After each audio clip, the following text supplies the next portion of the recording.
As you think about retirement planning, you're probably thinking about how much do you need to retire, what can you withdraw, how should you invest, and when can it happen?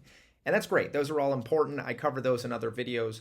But equally as important is the emotional preparation that needs done for retirement. So, this is a major, major milestone. We work for decades to get to this point, and work, whether you love it or hate it, provides a lot of meaningful day-to-day purpose. It allows us to use our skills. It allows us to sort through problems. It allows us social connection. Most of us are getting monetary awards or recognition, promotions. So there's a lot of benefits to our psyche from work. And when we leave, that is just a huge shift. And in my 2 decades of working with thousands of retirees, I've noticed a couple of key themes of those that tend to thrive in retirement versus those that just seem to trudge through it day by day. So I'm Brennan Decima, owner of Decima Wealth Consulting, and I'm going to go over the 5 key themes that I've noticed that really I believe are the foundation to an emotionally fulfilling next chapter. So let's dive right into it. So number 1 is family. Number 2 is friends. Number 3 is health. Number 4 is purpose. And number 5 is definition of success. So let's talk about that. So family is incredibly important to a successful retirement, but it is a huge evolution for most people when they have this extra time. So unfortunately, divorce is incredibly common in retirement. So how do we plan and prepare for that new reality of a whole lot of extra time together with our loved ones? The first is approach it with curiosity and communication. So your spouse may have different rhythms and routines than you are expecting. They may have a different definition of how their day is going to be spent. They may have already established social connections. So it's common for those that retire to almost feel like an outsider. So to get around that, have the conversation. What does the ideal retirement look like for both spouses? Get on the same page, have a plan. The only way you can do that is through curiosity and conversation.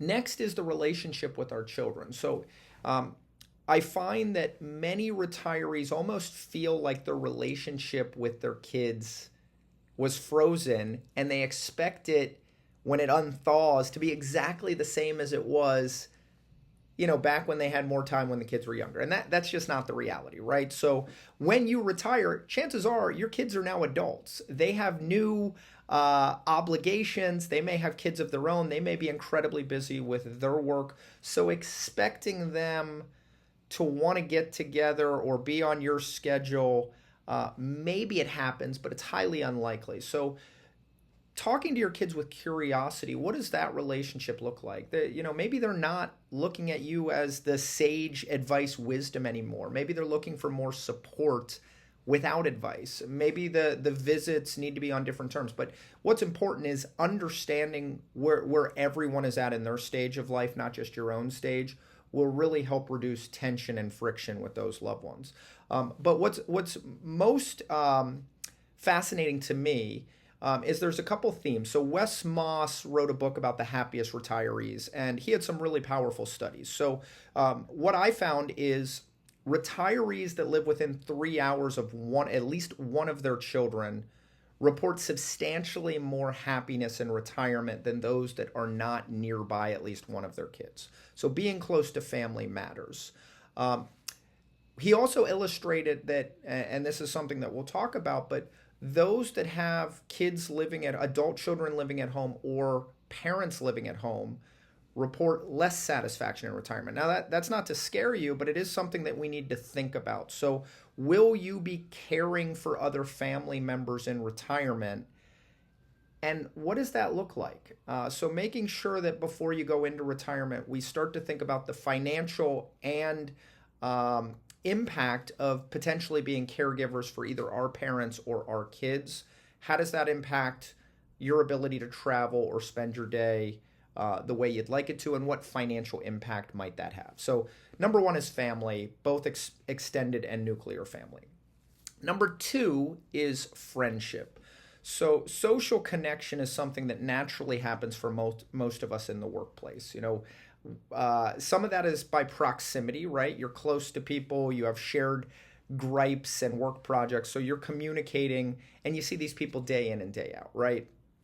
And when I left corporate America, I was amazed at how many relationships just faded away because no longer close proximity. And then when I wanted to pick up the phone and call, I started to realize I don't really have anything to talk about when work is no longer in the equation. So those that tend to thrive actively look to rebuild their social networks in retirement. And that can be through local community shared interest groups, that can be through volunteering, that can be from just taking time to pick up the phone and call old friends or old family members. But what's important is making an intentional effort to not be isolated. So isolation tends to lead to mental decline, it tends to lead to loneliness, which also can have a major impact on our health. So those that thrive tend to have larger efforts around social engagement. Now, that's not social media friends, that's not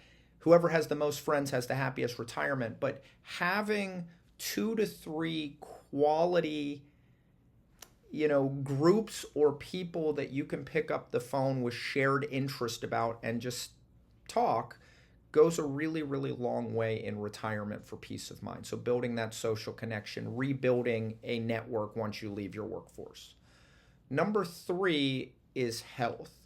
So it is incredibly important to think about a long, healthy, fruitful retirement. So the last thing we want is all this time and we're not able to get off the couch, right? So as fun as watching reruns of Jeopardy is, that gets old pretty quickly, right? So focusing on what you're eating and just getting up and moving and being active, whether that's taking a walk or doing yoga or going to a workout class, those that tend to have some type of activity that is health related, whether that's playing tennis or golf or just moving, tend to have longer, happier, healthier retirement. So health is incredibly important for both cognitive as well as physical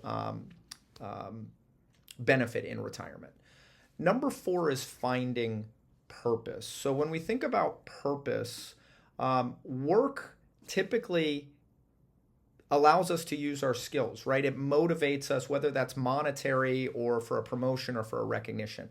And when we lose that, it's incredibly important to find what's going to get you out of the bed in the morning. What do you like to do? How are you going to structure your day?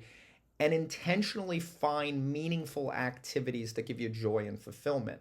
That doesn't just happen organically. You need to proactively look at your calendar and fill it with things that are going to bring you energy and fill your cup, right? And I encourage a lot of retirees every Monday to just think about a journal. What activities provide you joy and give you energy?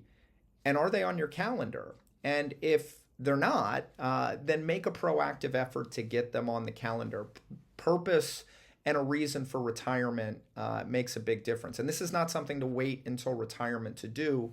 Start thinking about what your day will look like before you leave the workforce.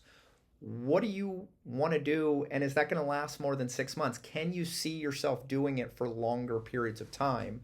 So start a trial run. Start, exploring new hobbies, exploring new clubs, and really find a way to thrive in retirement. And the last one is definition of success.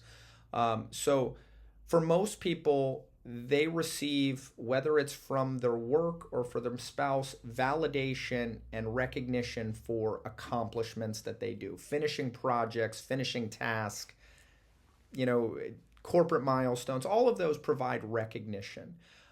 So when we retire, we don't want to just go rogue looking for validation and keeping up with the Joneses and trying to impress others as an attempt to find praise when we no longer get it from the workforce. So the happiest people in retirement, those that tend to thrive, find ways to celebrate and be grateful for daily activities. So what is going to give you your definition of success when you're no longer receiving it from work, or potentially your spouse who's there to praise you for working hard in your career. So really, really important to find that new definition of success in your next chapter. And that can be as simple as, being a better parent or grandparent, or going to a certain number of sporting events, or visiting a certain number of countries, or volunteering and succeeding with a charitable cause. But there's so many ways to succeed in retirement.